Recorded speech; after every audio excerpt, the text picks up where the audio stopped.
Seorang detektif senior yang hampir pensiun, Aksara Wijaya, mendapatkan satu kasus terakhir sebelum ia menutup karir. Kasus orang hilang biasa yang berubah mimpi buruk pribadi. Korban yang hilang adalah Rani Prameswari, mahasiswa hukum, dan ternyata anak kandungnya yang telah dia tinggalkan bertahun-tahun.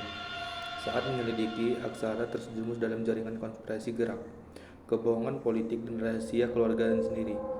Kasus ini menjadi pengakuan, penebusan, dan perburuan mentalnya menuju langkah-langkah terakhir dalam hidupnya. Aksara Wijaya, detektif senior dan reputasinya beres tapi tak ramah, sedang menjalani pemeriksaan jantung. Dokter menyarankan pensiun dini. Di ruang kerja yang redup dan penuh berkas tua, ia diminta Kapolsek menyelesaikan satu kasus terakhir, mahasiswa yang hilang di malam hujan. Nama korban, Rani Praweswari. Saat membuka foto, Aksara membuku. Flashback singkat seorang wanita muda menangis menggendong bayi. Aksara meninggalkan mereka 20 tahun yang lalu. Ia tidak memberitahu siapapun hubungan darah itu. Hanya mengatakan kasus ini biar saya saja. Catatan visual Jakarta malam, hujan tak berhenti, bayang gedung, lampu jalan, dan tatapan kosong Aksara menciptakan suasana detektif noir klasik.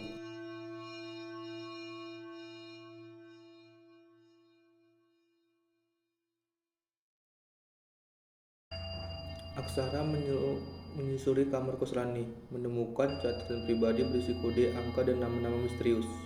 Peta kampus dengan tanda merah di kantor rektor, ruang dosen, dan asrama. Voice notes di laptop, kalau aku kenapa-napa file ini harus dikirim. Bertemu dengan teman dekat Rani, ia mengaku Rani curiga ada dosen menyalahgunakan beasiswa dan menimbulkan pelecehan seksual. Di saat bersamaan, Aksara mulai mimpi-mimpi buruk mengigau nama Rani. Melihat sosok mantan istrinya di bayangan kaca, ia mulai merasa fisiknya melemah, tapi jiwanya justru makin terjaga. Momentum emosional ini, Aksara duduk di mobilnya, mendengarkan rekam suara Rani yang tanpa menyadari memanggil ayah. Ia terdiam, wajahnya basah oleh hujan dan air mata.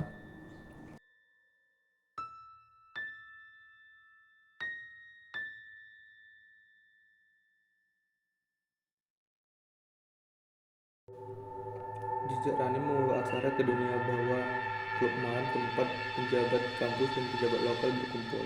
Ia menyamar dan bertemu dengan informan lamanya yang memperingatkan ini bukan soal kampus, ini soal siapa yang duduk di belakang layar Jakarta. Di file rahasia, Aksara menemukan nama-nama yang dikenal, termasuk Kompol Derajat, rekan kerja sendiri. Derajat memperingatkannya, anak itu terlalu dalam, dan sekarang kamu ikut-ikut masuk. Kau yakin mau akhiri hidupmu begini? Visual kontras klub malam mewah dengan pencahayaan merah menyala terhadap dengan lorong kantor polisi yang gelap dan sepi. Dengan bukti di tangan, rekaman percakapan, email pemerasan, dan file pengalihan dana, Aksara menemui Derajat, tapi sahabatnya itu tidak lagi bisa dipercaya. Aku bisa melindungi kamu, Sar, katanya sambil menyodorkan amplop tebal. Tinggal tutup mata. Aksara pulang diam. Ia menatap surat pensiun di atas meja lalu merobeknya. Ia mendatangi makam Yulia keesokan harinya, duduk lama tanpa bicara. Hanya suara angin dan gemericik hujan mengisi udara. Dalam benaknya suara Rani kembali terdengar, kali ini lebih lembut seperti meluk dari jauh.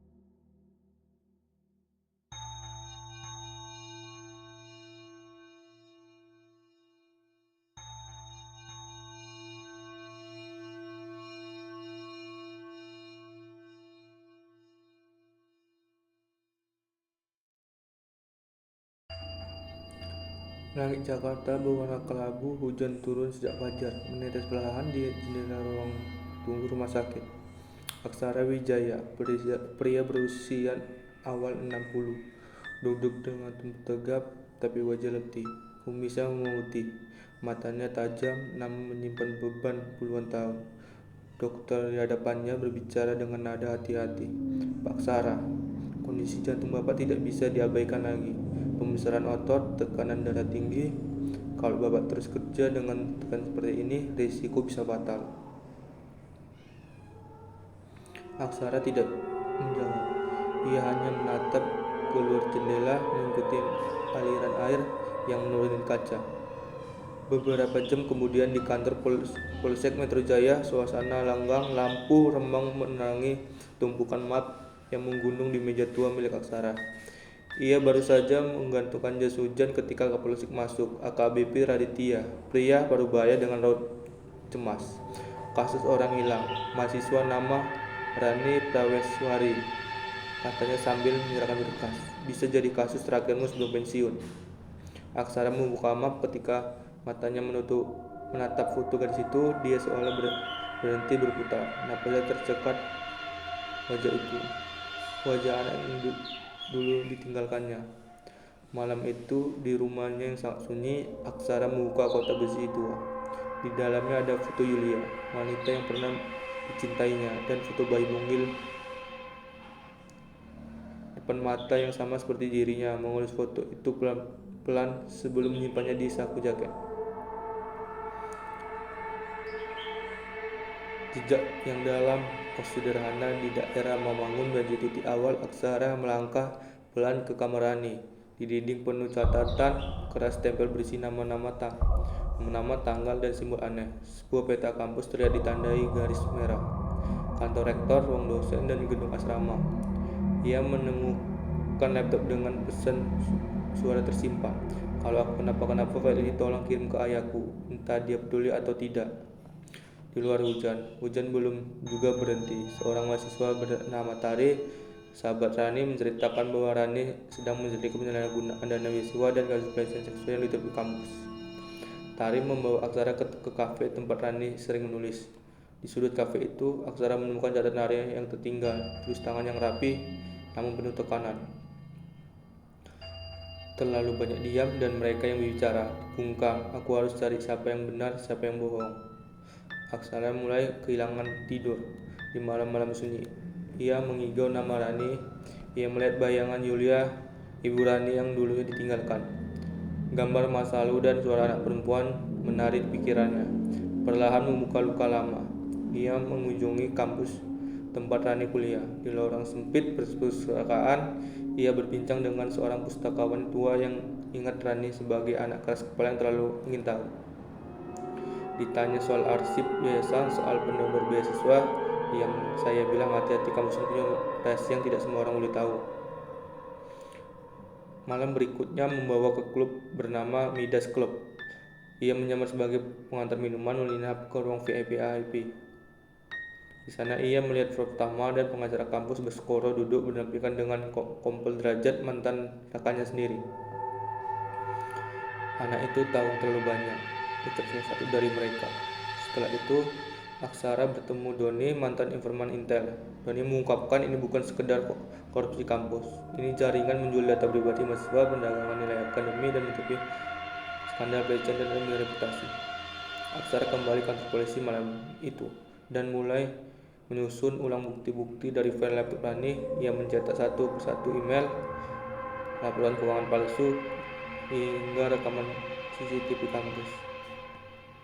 Di dalam mobilnya, Aksara mendapatkan voice Rani lagi, suara yang belum ia pernah dengar langsung tapi terasa begitu akrab. Ayahku mungkin orang lemah, tapi aku harap dia pernah punya alasan.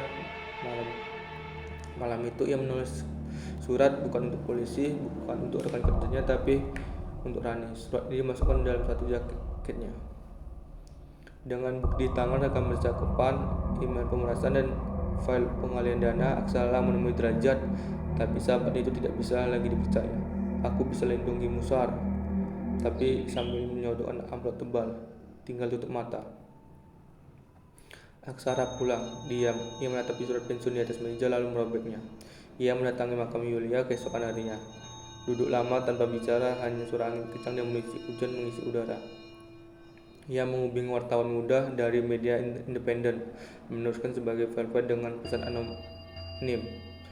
Buka acak tapi hati-hati. Dalam benaknya suara Rani kembali terdengar, kali ini lebih lembut seperti mulut dari jauh. Ia mengingatkan tawa Rani saat kecil, tawa yang tak pernah ia dengar langsung. Rumah kosong di pinggir Depok itu sepi, gelap, tapi insting Aksara tahu ada yang disembunyikan. Ia menyelinap ke lantai bawah dan menemukan Rani lemah, pucat, tangannya terikat. Perkelahian pecah, satu penjaga tertembak, satu lagi lari. Aksara menggendong Rani keluar, tubuhnya mulai melemah. Mobil mereka melaju di tengah hujan. Aksara sempat tersenyum melihat putrinya, muka mata lalu ia tubuh tersentak. Nyeri dada datang seperti palu menghantam. Tapi ia harus mengisir hingga akhirnya mobil terhenti di rumah sakit. Ia jatuh tak sadar diri dengan Rani dalam pelukannya. Rani dilarikan ke IGD, perawat menangani. Aksara tergeletak di lantai, wajah pucat, napas berat, tapi masih hidup. Rani duduk di samping ranjang ICU, tangannya menggenggam tangan sang ayah. Dia tak tahu apa itu akan bangun lagi, tapi kali ini merasa sendirian. Seolah rekaman lama teman, kalau hidupnya hanya satu kali yang terakhir, maka dia langkah itu untuk melindungi dia. Beberapa bulan kemudian, Rani tampil sebagai pembicara dan seminar anti korupsi. Ia tak bisa bicara lagi, hanya terklip suara-suara pria tua yang berkata, "Maaf, ini bukan hal mudah, tapi ingin kamu tahu aku bangga padamu." Layar imajinasi menutup perlahan. Langit Jakarta berwarna kelabu, hujan turun sejak fajar, menetes perlahan di jendela ruang tunggu rumah sakit. Aksara Wijaya, pria berusia awal 60, duduk dengan tegap tapi wajah letih, kumisnya memutih, matanya tajam namun menyimpan beban puluhan tahun.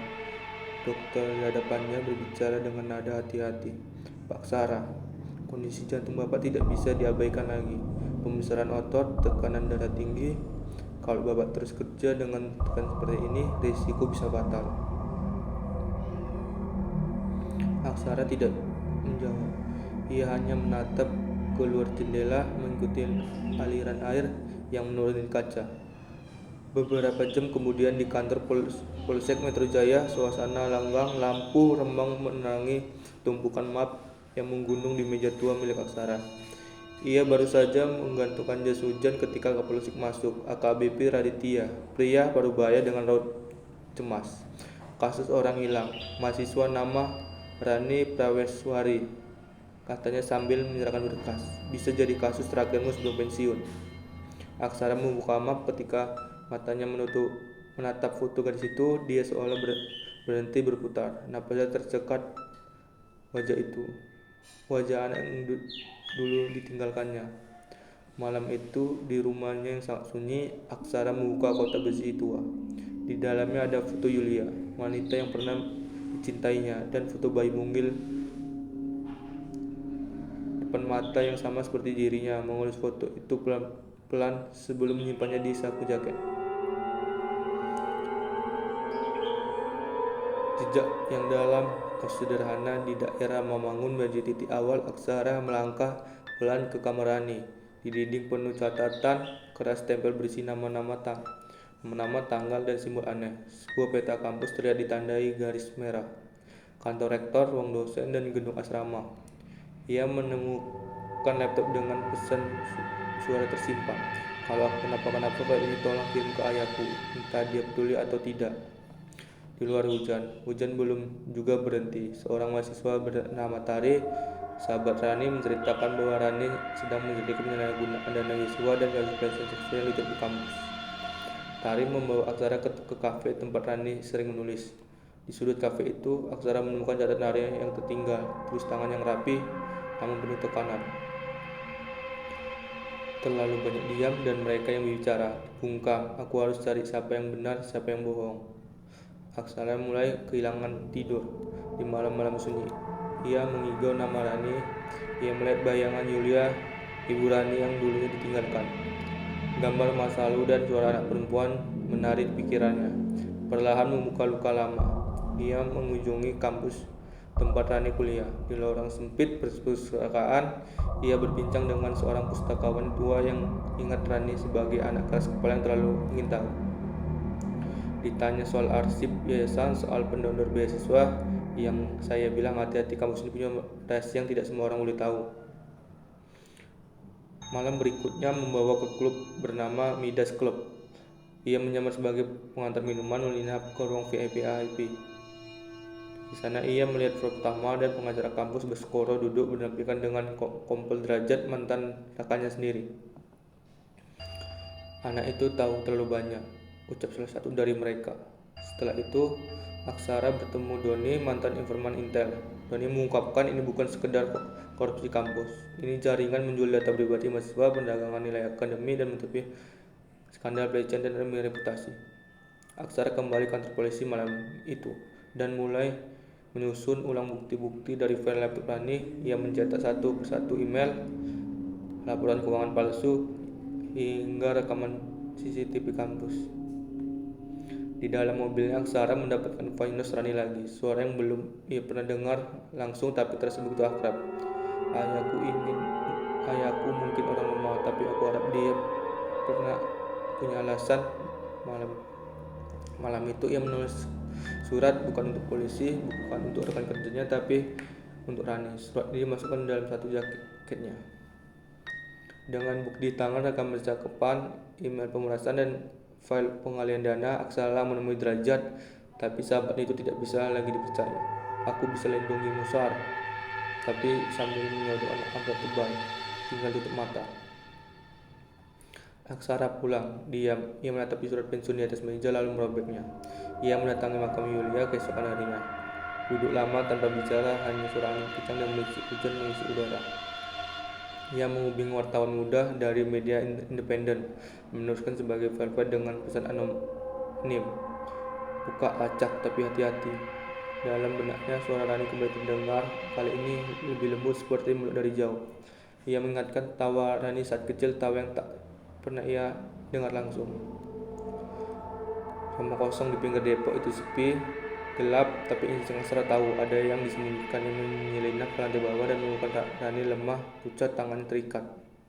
Perkelahian pecah, satu penjaga tertembak, satu lagi lari. Aksara menggendong Rani keluar, tubuhnya mulai melemah.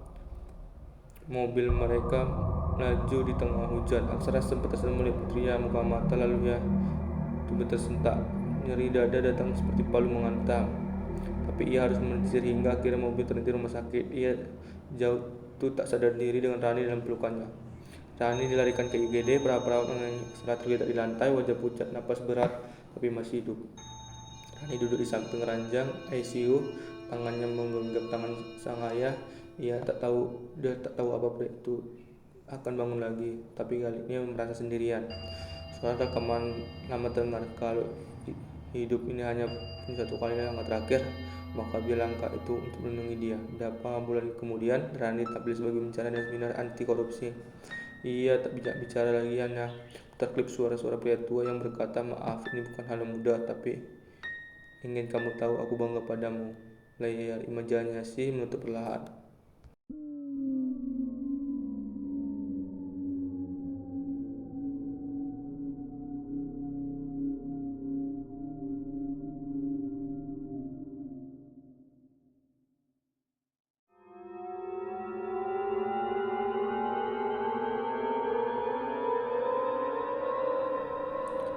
Langit Jakarta berwarna kelabu, hujan turun sejak fajar, menetes perlahan di jendela ruang tunggu rumah sakit. Aksara Wijaya, pria berusia awal 60, duduk dengan tubuh tegap tapi wajah letih. Kumisnya memutih, matanya tajam namun menyimpan beban puluhan tahun. Dokter di hadapannya berbicara dengan nada hati-hati. "Pak Sara, kondisi jantung Bapak tidak bisa diabaikan lagi. Pembesaran otot, tekanan darah tinggi. Kalau Bapak terus kerja dengan tekanan seperti ini, risiko bisa fatal." Aksara tidak menjawab. Ia hanya menatap keluar jendela, mengikuti aliran air yang menuruni kaca. Beberapa jam kemudian di kantor Polsek Metro Jaya, suasana langgang, lampu rembang menerangi tumpukan map yang menggunung di meja tua milik Aksara. Ia baru saja menggantungkan jas hujan ketika Kapolsek masuk. AKBP Raditya, pria Parubaya dengan raut cemas. "Kasus orang hilang, mahasiswa nama Rani Praweswari," katanya sambil menyerahkan berkas. "Bisa jadi kasus terakhirmu sebelum pensiun." Aksara membuka map. Ketika matanya menatap foto gadis itu, dia seolah berhenti berputar. Napasnya tercekat. Wajah anak yang dulu ditinggalkannya. Malam itu di rumahnya yang sangat sunyi, Aksara membuka kotak besi tua. Di dalamnya ada foto Yulia, wanita yang pernah dicintainya, dan foto bayi mungil tatapan mata yang sama seperti dirinya, mengelus foto itu pelan-pelan sebelum menyimpannya di saku jaket. Jejak yang dalam, kos sederhana di daerah Mamangun menjadi titik awal Aksara melangkah pelan ke kamar Rani. Di dinding penuh catatan keras tempel berisi nama-nama tanggal dan simbol aneh. Sebuah peta kampus terlihat ditandai garis merah. Kantor rektor, ruang dosen, dan gedung asrama. Ia menemukan laptop dengan pesan suara tersimpan. Kalau aku kenapa-kenapa, file ini tolong kirim ke ayahku, entah dia peduli atau tidak. Di luar hujan belum juga berhenti. Seorang mahasiswa bernama Tari, sahabat Rani, menceritakan bahwa Rani sedang menjeliti penyalahgunaan dana beasiswa dan kasus pelecehan seksual yang diterima kampus. Tari membawa Aksara ke kafe tempat Rani sering menulis. Di sudut kafe itu, Aksara menemukan catatan Rani yang tertinggal, tulis tangan yang rapi namun penuh tekanan. Terlalu banyak diam dan mereka yang berbicara. Dibungkam, aku harus cari siapa yang benar, siapa yang bohong. Aksara mulai kehilangan tidur di malam-malam sunyi. Ia mengigau nama Rani. Ia melihat bayangan Yulia, ibu Rani yang dulunya ditinggalkan. Gambar masa lalu dan suara anak perempuan menarik pikirannya. Perlahan membuka luka lama. Ia mengunjungi kampus tempat Rani kuliah. Di lorong sempit perpustakaan, ia berbincang dengan seorang pustakawan tua yang ingat Rani sebagai anak keras kepala yang terlalu ingin tahu. Ditanya soal arsip yayasan, soal pendonor beasiswa, yang saya bilang hati-hati, kampus ini punya rahasia yang tidak semua orang boleh tahu. Malam berikutnya membawa ke klub bernama Midas Club. Ia menyamar sebagai pengantar minuman, menginap ke ruang VIP. Di sana ia melihat Prof. Tama dan pengacara kampus bersekoro duduk berdampingan dengan kompol derajat mantan kakaknya sendiri. Anak itu tahu terlalu banyak, ucap salah satu dari mereka. Setelah itu, Aksara bertemu Doni, mantan informan Intel. Doni mengungkapkan ini bukan sekedar korupsi kampus. Ini jaringan menjual data pribadi mahasiswa, perdagangan nilai akademi, dan menutupi skandal pelecehan dan demi reputasi. Aksara kembali kantor polisi malam itu dan mulai menyusun ulang bukti-bukti dari file laptop Rani. Ia mencetak satu persatu email, laporan keuangan palsu, hingga rekaman CCTV kampus. Di dalam mobilnya, Aksara mendapatkan voice Rani lagi, suara yang belum ia pernah dengar langsung tapi terasa begitu akrab. Ayahku mungkin orang lemah, tapi aku harap dia pernah punya alasan. Malam itu ia menulis surat bukan untuk polisi, bukan untuk rekan kerjanya, tapi untuk Rani. Surat ini dimasukkan dalam satu jaketnya. Dengan bukti tangan, rekam percakapan, email pemerasan, dan file pengalian dana, Aksara menemui derajat, tapi sahabat itu tidak bisa lagi dipercaya. Aku bisa lindungimu, Sar, tapi sambil menyodorkan amplop tebal. Tinggal tutup mata. Aksara pulang, diam. Ia menatapi surat pensiun di atas meja lalu merobeknya. Ia mendatangi makam Yulia keesokan harinya. Duduk lama tanpa bicara, hanya suara angin kencang dan hujan mengisi udara. Ia menghubungi wartawan muda dari media independen, menuliskan sebagai file dengan pesan anonim. Buka acak, tapi hati-hati. Dalam benaknya suara Rani kembali terdengar, kali ini lebih lembut seperti mulut dari jauh. Ia mengingatkan tawa Rani saat kecil, tawa yang tak pernah ia dengar langsung. Rumah kosong di pinggir depok itu sepi, gelap, tapi Aksara tahu ada yang disembunyikan. Yang menyelinap ke lantai bawah dan menemukan Rani lemah, pucat, tangan terikat. Perkelahian pecah, satu penjaga tertembak, satu lagi lari. Aksara menggendong Rani keluar, tubuhnya mulai melemah. Mobil mereka melaju di tengah hujan. Aksara sempat kesal melihat putrinya, muka mata, lalu ia tubuh tersentak. Nyeri dada datang seperti palu menghantam, tapi ia harus menjir hingga akhirnya mobil terhenti di rumah sakit. Ia jauh itu tak sadar diri dengan Rani dalam pelukannya. Rani dilarikan ke IGD, perawat mengenai Aksara tergeletak di lantai, wajah pucat, napas berat, tapi masih hidup. Rani duduk di samping ranjang ICU, tangannya menggenggam tangan sang ayah. Dia tak tahu apapun itu akan bangun lagi, tapi galaknya menangis sendirian. Suara rekaman lama terdengar, kalau hidup ini hanya Ini satu kali langkah terakhir, maka biar langkah itu untuk melindungi dia. Beberapa bulan kemudian, Rani tampil sebagai pembicara dan seminar anti korupsi. Ia tak bicara lagi, hanya terklip suara-suara pria tua yang berkata, "Maaf, ini bukan hal yang mudah, tapi ingin kamu tahu aku bangga padamu." Layar imajinasi menutup perlahan.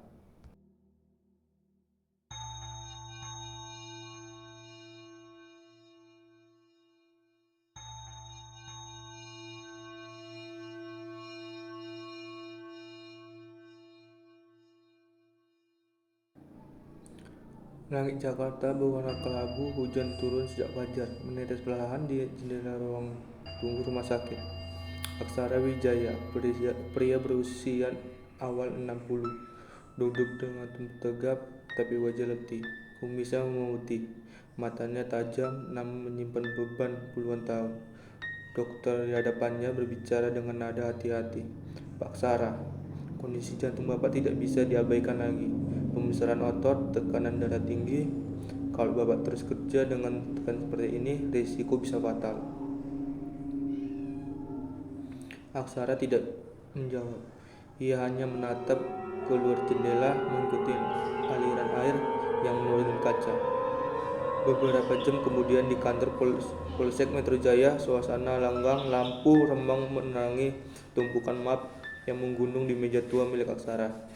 Ia baru saja menggantungkan jas hujan ketika Kapolsek masuk. AKBP Raditya, pria Parubaya dengan raut cemas. "Kasus orang hilang, mahasiswa nama Rani Praweswari," katanya sambil menggerakkan berkas. "Bisa jadi kasus terakhirmu sebelum pensiun." Aksara membuka map. Ketika matanya menatap foto gadis itu, dia seolah berhenti berputar. Napasnya tercekat wajah itu, wajah anak yang dulu ditinggalkannya. Malam itu di rumahnya yang sangat sunyi, Aksara membuka kotak besi tua. Di dalamnya ada foto Yulia, wanita yang pernah dicintainya, dan foto bayi mungil depan mata yang sama seperti dirinya. Mengelus foto itu pelan-pelan sebelum menyimpannya di saku jaket. Jejak yang dalam, kos sederhana di daerah Mamangun menjadi titik awal Aksara melangkah pelan ke kamar Rani.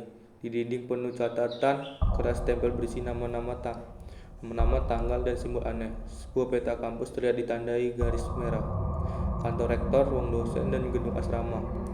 Ia menemukan laptop dengan pesan suara tersimpan. "Kalau aku kenapa-kenapa, file ini tolong kirim ke ayahku, entah dia peduli atau tidak."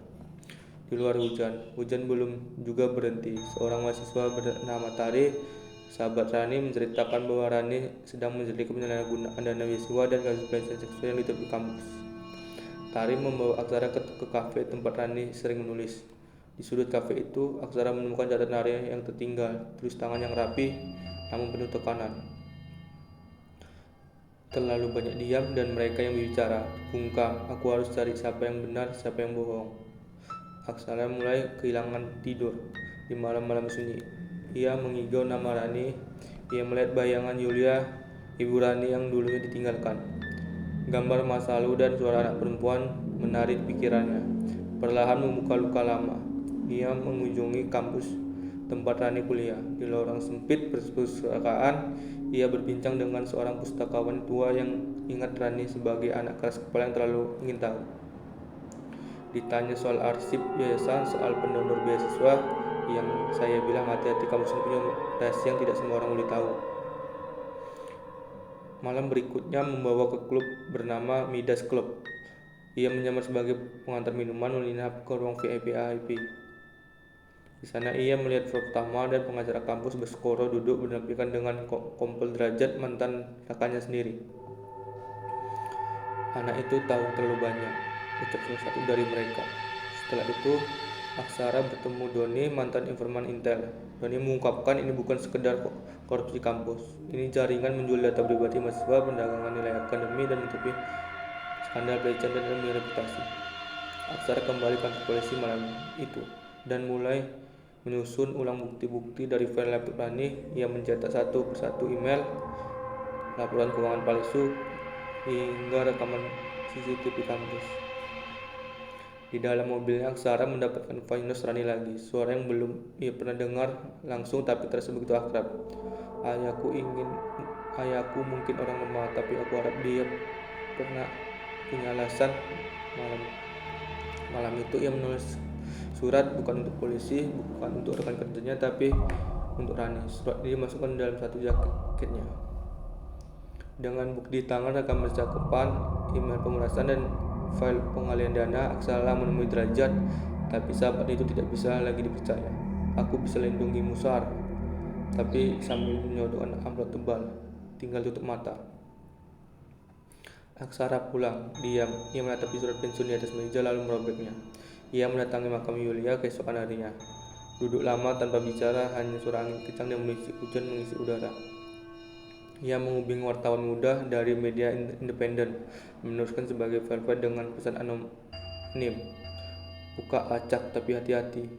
Dalam benaknya suara Rani kembali terdengar, kali ini lebih lembut seperti mulut dari jauh. Ia mengingatkan tawa Rani saat kecil, tawa yang tak pernah ia dengar langsung. Rumah kosong di pinggir Depok itu sepi, gelap, tapi insting Aksara tahu ada yang disembunyikan. Ia menyelinap ke lantai bawah dan menemukan Rani lemah, pucat, tangannya terikat. Perkelahian pecah, satu penjaga tertembak, satu lagi lari. Aksara menggendong Rani keluar, tubuhnya mulai melemah. Mobil mereka melaju di tengah hujan. Aksara sempat tersenyum melihat putrinya, muka mata, lalu ia tubuh tersentak. Nyeri dada datang seperti palu menghantam. Tapi ia harus menyetir hingga akhirnya mobil terhenti rumah sakit. Ia jatuh tak sadar diri dengan Rani dalam pelukannya. Rani dilarikan ke IGD, perawat mengenai Aksara tergeletak di lantai, wajah pucat, napas berat, tapi masih hidup. Rani duduk di samping ranjang ICU, tangannya menggenggam tangan sang ayah. Dia tak tahu apa itu akan bangun lagi, tapi kali ini merasa sendirian. Sekarang rekaman nama teman, kalau hidup ini hanya punya satu kali langkah terakhir, maka biar langkah itu untuk melindungi dia. Beberapa bulan kemudian, Rani tampil sebagai pembicara dan seminar anti korupsi. Ia tak bisa bicara lagi, hanya terklip suara-suara pria tua yang berkata, maaf, ini bukan hal yang mudah, tapi ingin kamu tahu aku bangga padamu. Layar imajinasi menutup perlahan.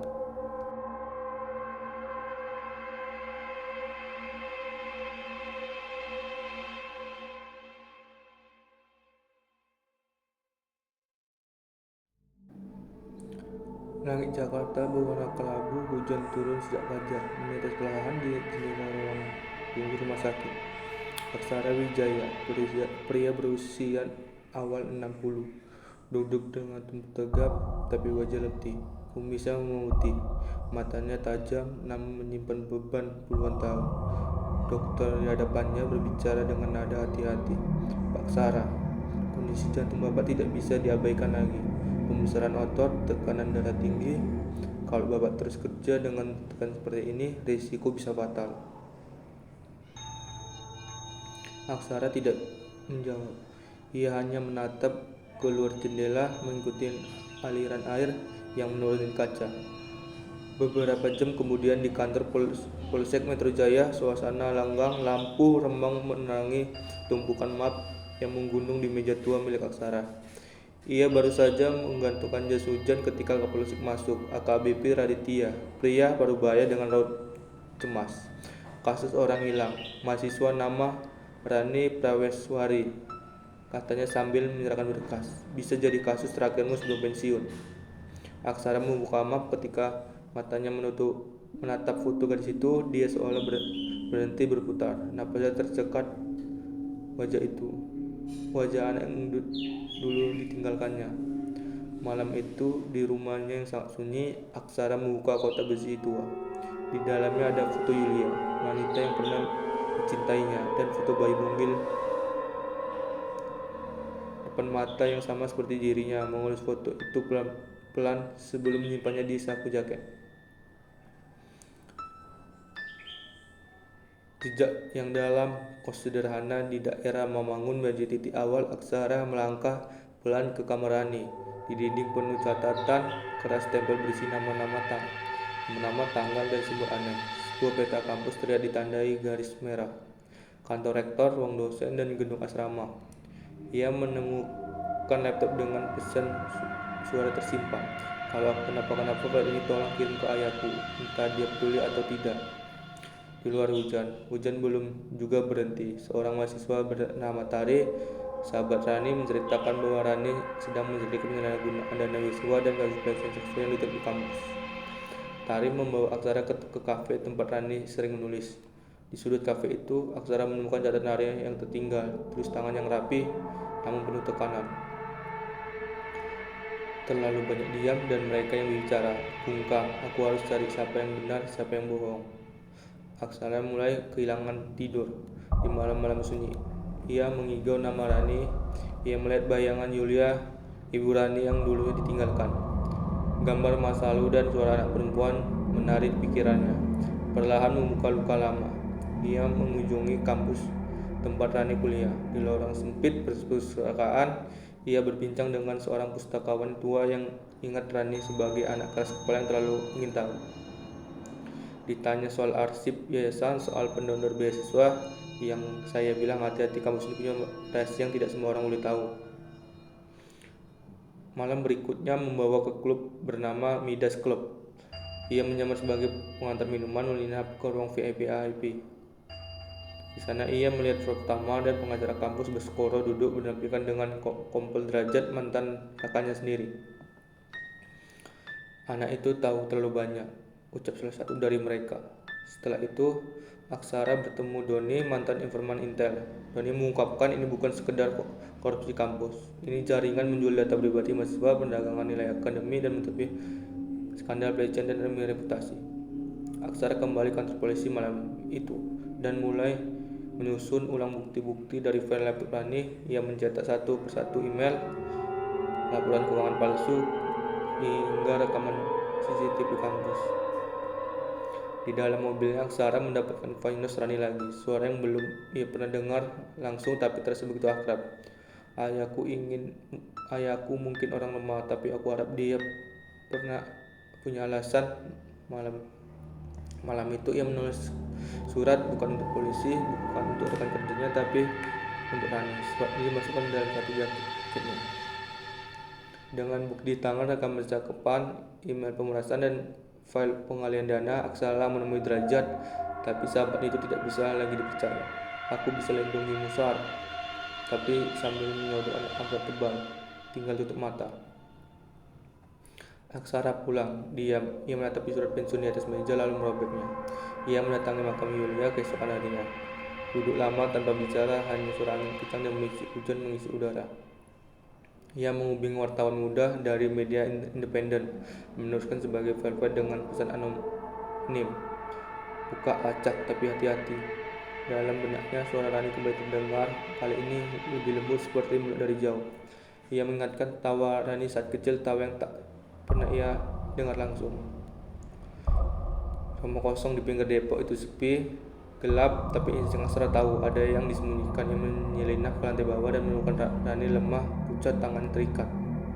Perkelahian pecah, satu penjaga tertembak, satu lagi lari. Aksara menggendong Rani keluar, tubuhnya mulai melemah.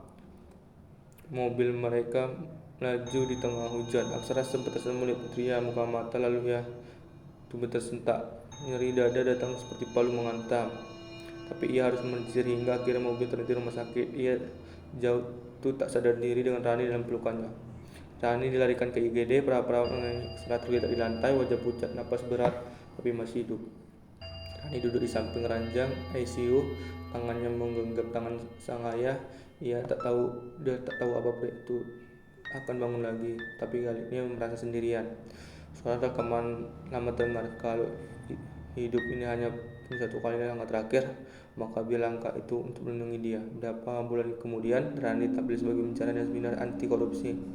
Ia tak bijak bicara lagi, hanya terklip suara-suara pria tua yang berkata, maaf, ini bukan hal yang mudah, tapi ingin kamu tahu aku bangga padamu. Layar imajinasi menutup perlahan.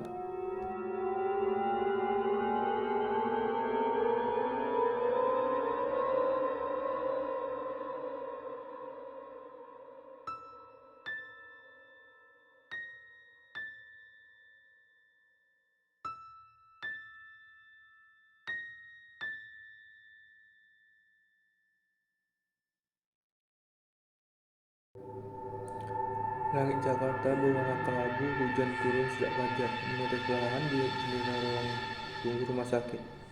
Aksara Wijaya, pria berusia awal 60, duduk dengan tegap tapi wajah letih, kumisnya memutih, matanya tajam namun menyimpan beban puluhan tahun.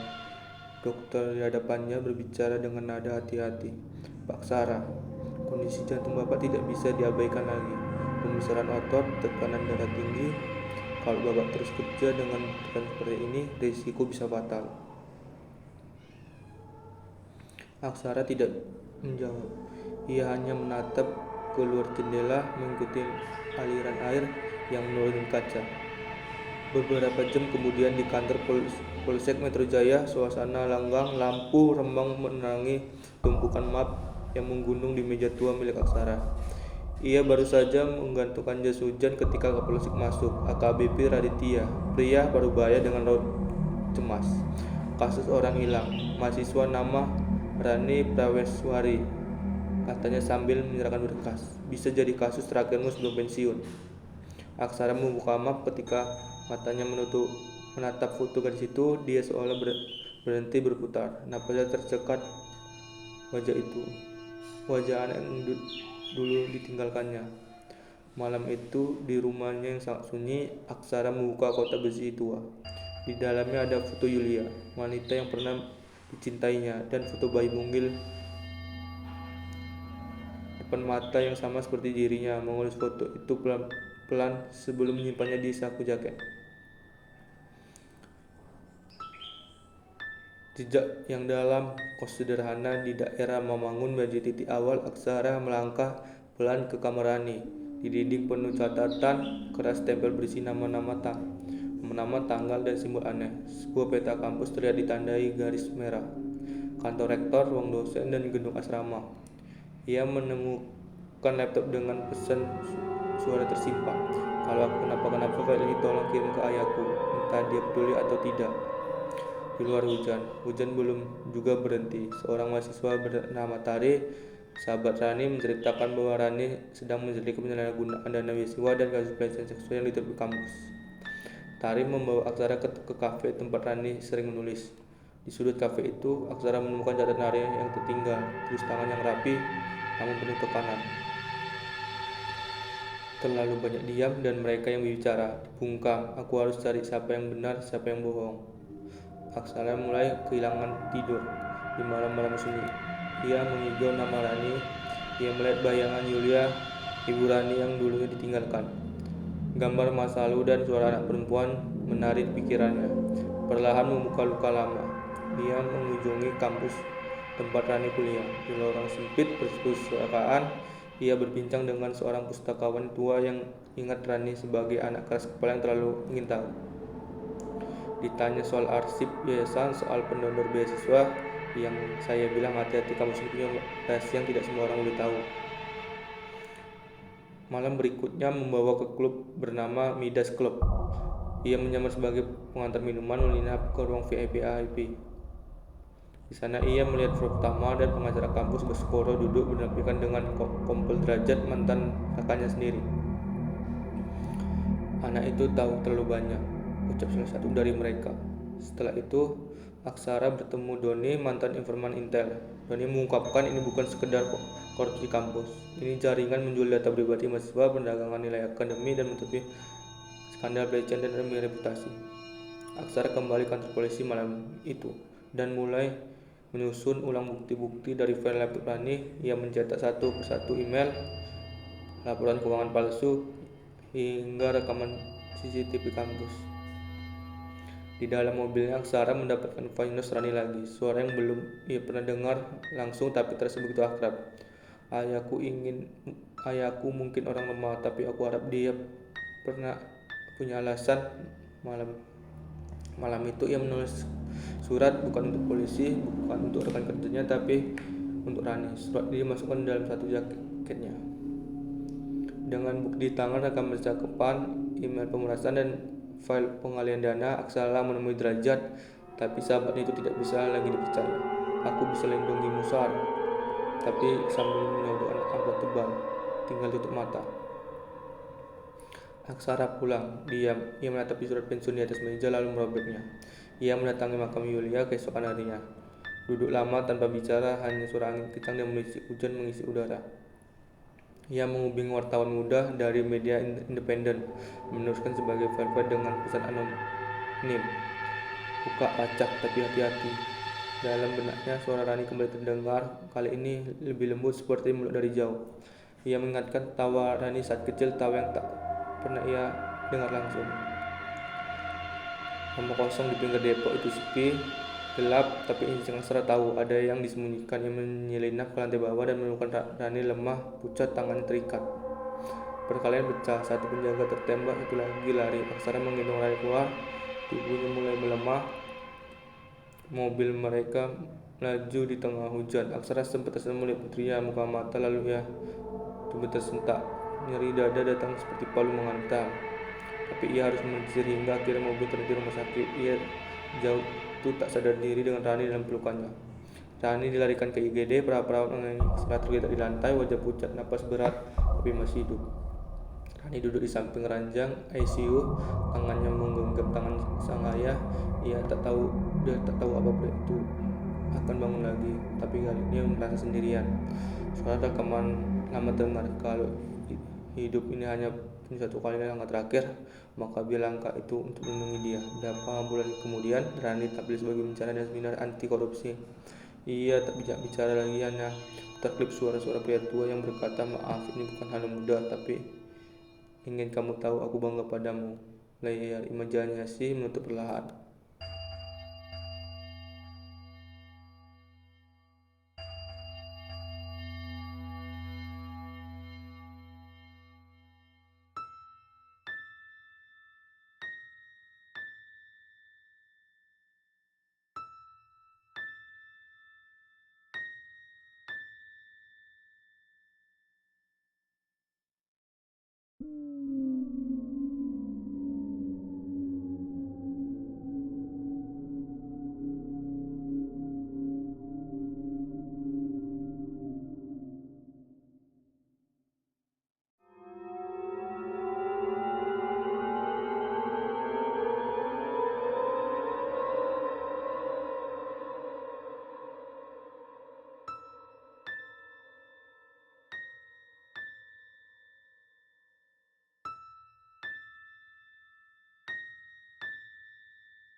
Langit Jakarta berwarna kelabu, hujan turun sejak fajar, menetes perlahan di jendela ruang tunggu rumah sakit.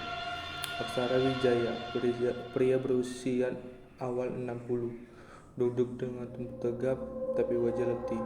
Kumisnya memutih, matanya tajam namun menyimpan beban puluhan tahun. Dokter di hadapannya berbicara dengan nada hati-hati. Pak Sara, kondisi jantung Bapak tidak bisa diabaikan lagi. Pembesaran otot, tekanan darah tinggi.